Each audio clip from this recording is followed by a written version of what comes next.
Hello students, आपका फिर से स्वागत मेरे यूट्यूब चैनल पे। आज हम एक क्वेश्चन देखने जा रहे हैं रे ऑप्टिक्स का, जो किसी ने डाउट पूछा है मेरे से।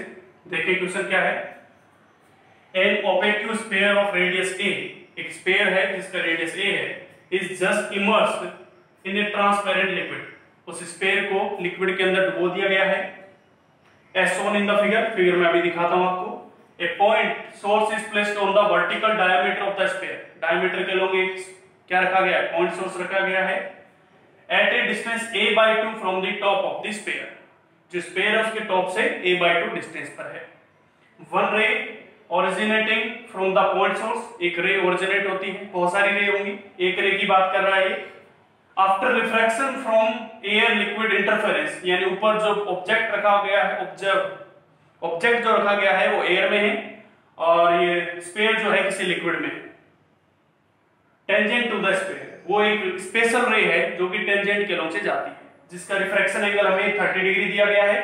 तो आपको refractive index of the medium पूछा गया है, यानी जिस मीडियम में हमने इस स्फीयर को डुबाया है उसका हमें रिफ्रैक्टिव इंडेक्स पूछा है। ठीक है, क्वेश्चन में कुछ समझ आया होगा, कुछ क्लियरिटी और आएगी। मैं अब आपको समझाता हूं। जैसे कि देखो,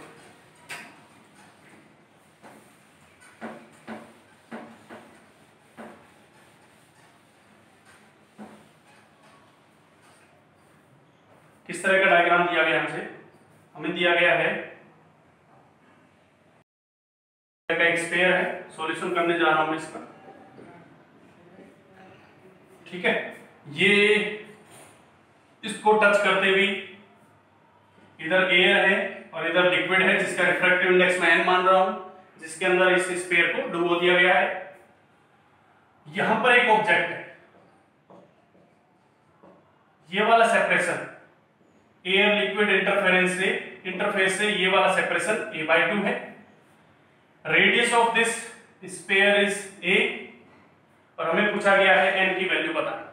ठीक है, और यहां से एक स्पेशल रे आती है जो रिफ्रैक्शन के बाद इसके टेंजेंट के लोग से जाती है और रिफ्रैक्शन एंगल हमें 30 डिग्री गिवन है। ठीक है, देखो इसको मैं इधर लिख लेता हूं a/2। देखिए यहां से बहुत सारी रे आएंगी, इधर इधर इधर इस तरह, लेकिन मैं एक स्पेशल रे की बात कर रहे हैं अपन, तो स्पेशल रे को पहले बना लेते हैं अपन। यहां से इस तरह आएगी, ये हमारा हो गया नॉर्मल, ये नॉर्मल हो गया। ठीक है, इस नॉर्मल के साथ क्योंकि रे जो है रेयर से डेंसर मीडियम में जा रही है, हमें पता है तो एक से ज्यादा ही होगा, रेयर से डेंसर मीडियम में जा रही है, ये वाली रे इसको टेंजेंट के लॉन्ग निकल रही है। क्लियर बात। ये वाला जो एंगल है नॉर्मल का रिफ्रैक्टेड ये नॉर्मल, ये रिफ्रैक्टेड रे, ये वाला एंगल हमें 30 डिग्री गिवन है और हमसे पूछा गया n की वैल्यू बताइए। n का वैल्यू हमें फाइंड आउट करके बताएं। ठीक है, समझ आई चीज। तो देखो ये वाला एंगल है 30 डिग्री, तो अगर अपन इस चीज को इस तरह देखें, ये वाली रेडियस है तो अपन इस तरह बना लेते हैं इसको कि सेंटर से इस तरह जोड़ देते हैं। ये वाला भी क्या होगा, रेडियस ही होगा। अगर मैं इस टेंजेंट से इस सेंटर को जोड़ दूं तो ये भी क्या होगा, हमारा रेडियस ही होगा। और इस रे को मैं आगे बढ़ाता हूं, इस डायमीटर को आगे ले जाता हूं इस तरह बढ़ाते हुए। डायग्राम अब ज्योमेट्री का ही खेल है सर। सबसे पहले इस एंगल को मैंने इंसिडेंट एंगल माना, तो ये एंगल भी इंसिडेंट एंगल है। Let's say this separation is x। Normal और डायमीटर के लो, नॉर्मल और डायमीटर के बीच का सेपरेशन x मान लिया मैंने, यानी ये वाला सेपरेशन भी x है, ये i है।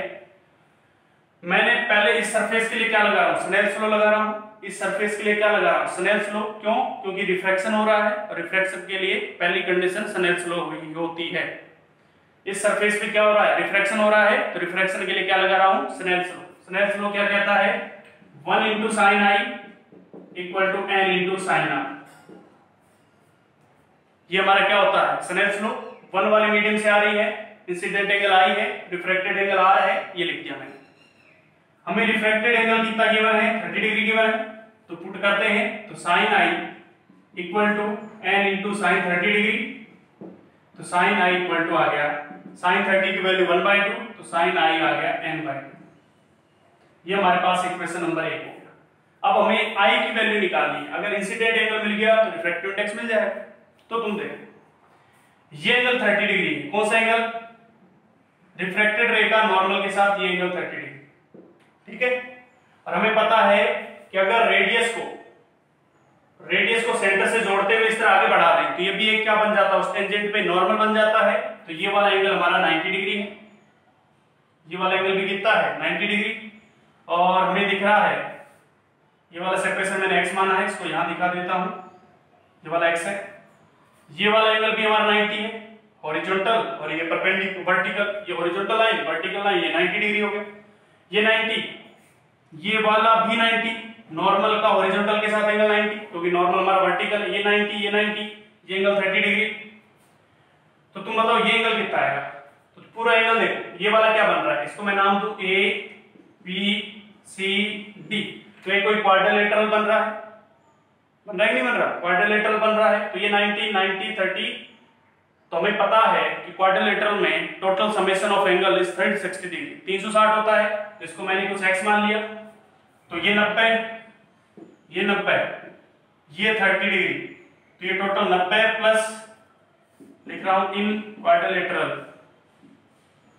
ए B C D, 90 plus 90 plus 30, ये 90 लिखा, ये 90 लिखा, ये 30 लिखा, ये भी 90 है और ये x है, प्लस 90 प्लस x इक्वल टू होना चाहिए 360 डिग्री। ये हमें पता है, ये प्रॉपर्टी हमें पता है।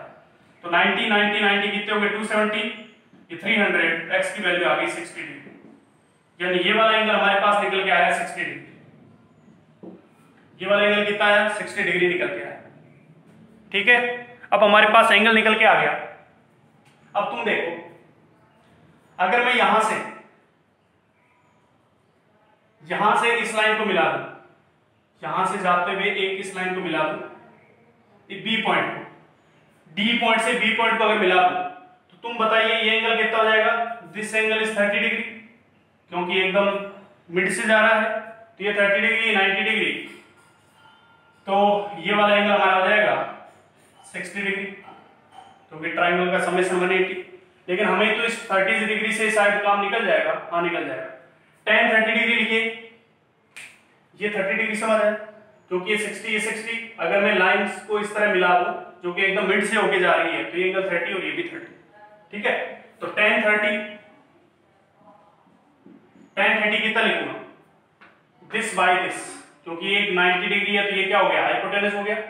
ये तो हमारा हाइपोटेनस हो गया, ये हमारा परपेंडिकुलर हो गया और ये बेस हो गया। तो tan 30 बताइए कितना आएगा? tan 30 आएगा AB upon AD, this upon this. कोई दिक्कत? तो AB हमारे पास x माना था मैंने, AD हमारे पास रेडियस के बराबर है, क्योंकि हमारी रेडियस है AD। यहां से x का वैल्यू आ गया a tan 30। x का वैल्यू कितना आ गया? a tan 30। तो x इक्वल टू tan 30 का वैल्यू 1/√3, तो x का वैल्यू आ गया a/√3। x का वैल्यू कितना आ गया? a/√3। अब i की बात करें, i इक्वल टू हमें निकालना है sin i, तो tan i निकाल लेते हैं। tan i equal to x by a/2। tan i equal to जो आएगा, क्योंकि tan i निकलने के बाद, tan थीटा निकलने के बाद अपन sin थीटा ट्रायंगल से निकाल लेंगे। tan i आएगा हमारे पास x अपॉन a/2, यानी x अपॉन a/2, यानी ये हो गया 2a/x। और x की वैल्यू उठा के ये रखें, तो tan i is equal to 2a/a into √3। ये मिलके बन के आ गया 2√3। सही किया अपन ने। x की वैल्यू tan 30 होता है a/√3, tan 30 होता है 1/√3। x की वैल्यू उठा के अपन ने रखी, तो ये हो गया 2x/a, x की वैल्यू a/√3। सही ढंग से लिखते हैं, 2a/x, x की वैल्यू a/√3। उल्टा लिख लिया ना, 2x/a हो गया 2x/a, तो 2 इंटू x की वैल्यू a/√3, ये से कटा, तो tan i आ गया हमारे पास 2/√3। कैलकुलेशन देख लें एक बार, tan i हमारे पास आ गया 2/√3। tan i आने के बाद अपन आसानी से राइट एंगल ट्रायंगल से, ये हमें पता है अगर i एंगल है तो tan थीटा होता है परपेंडिकुलर बाय बेस, तो ये हो गया परपेंडिकुलर, ये हो गया बेस, तो ये अपन किस तरह निकाल लेंगे? हाइपोटेनस का स्क्वायर बराबर परपेंडिकुलर का स्क्वायर प्लस बेस स्क्वायर यानी पाइथागोरस थ्योरम से, तो ये हमारे पास आ जाएगा 3 + 4 यानी √7। तो हाइपोटेनस आ जाएगा हमारे पास √7। कोई दिक्कत समझ आई चीजें? तो यहां से sin i की वैल्यू लिखिए। sin i होता है perpendicular upon hypotenuse, this is perpendicular, this is hypotenuse, तो sin i आ गया 2/√7। sin i आ गया 2/√7। ये sin i उठा के यहां पे रखेंगे, तो this is coming out, put in equation 1। एक इक्वेशन उठा के रखते हैं इसको, तो sin i इक्वल टू, या sin i का वैल्यू हमें पता ही है कितना है, 2/√7 इक्वल टू n/2। यहां से सोल्व किया तो n की वैल्यू कितनी निकल के आ गई, 4/√7।